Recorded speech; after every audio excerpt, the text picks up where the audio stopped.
In the 1600s, you had the Englishmen, you had the Indians, and you had the Africans. Then you had the black man. It's hard to explain this. It's hard to talk about this situation and what came about in slavery, racism, and prejudice.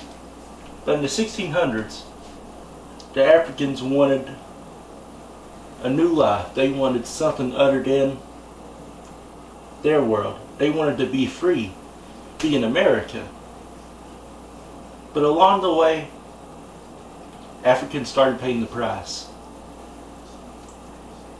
By the early 1600s, late 1600s, the Africans were captured. Not by the white man, but by our own kind, the black man. They got captured by us, and our ancestors sold them to the white Englishmen. And from there, the white Englishmen took advantage of the Africans, and they made them slaves. Now, it was not the white man's fault that slavery came about. It's our own kind. It's the black man's fault. Because our ancestors sold the Africans to the white Englishmen for money, for power, and for glory. But in the process, the king that sold the Africans to the white Englishmen wound up getting killed himself. Here's a question. If the black man did not sell the Africans, would the white man have sold the Africans? We'll never know. But the white man took advantage. White people took advantage of slavery. And there was even some whites, some internationals, that was not agreeing with slavery. But they got punished. Oh, but by the 1865, when the Civil War ended, two people helped free slaves.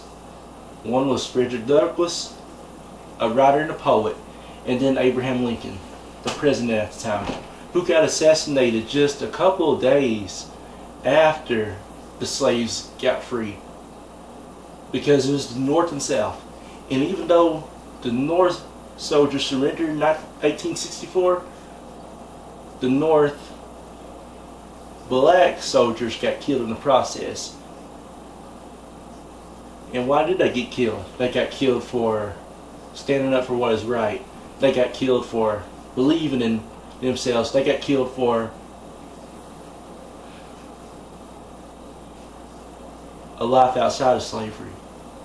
But in 1865, the North side won over the South, and the South had no choice but to let the slaves go. But along came racism and prejudice, because throughout the early 1900s, there was black and white only signs in restaurants, hotels, buses. This all came about until 1963, when Dr. Martin Luther King said, "I have a dream of one day this nation will rise up and skin won't matter. It'll be about the attitude." Without people like Kunta Kinte, Frederick Douglass, Kizzy, Little Kizzy, Chicken George, George Jr., Robert E. Lee, Abraham Lincoln, and those millions of slaves, black, white, internationals, whoever was in slavery, if it wasn't for people like that, slavery would not have ended. And if it wasn't for people like Dr. Martin Luther King, Malcolm X, Jesse Williams, Rosa Parks, if it wasn't for people like that, Jackie Robinson,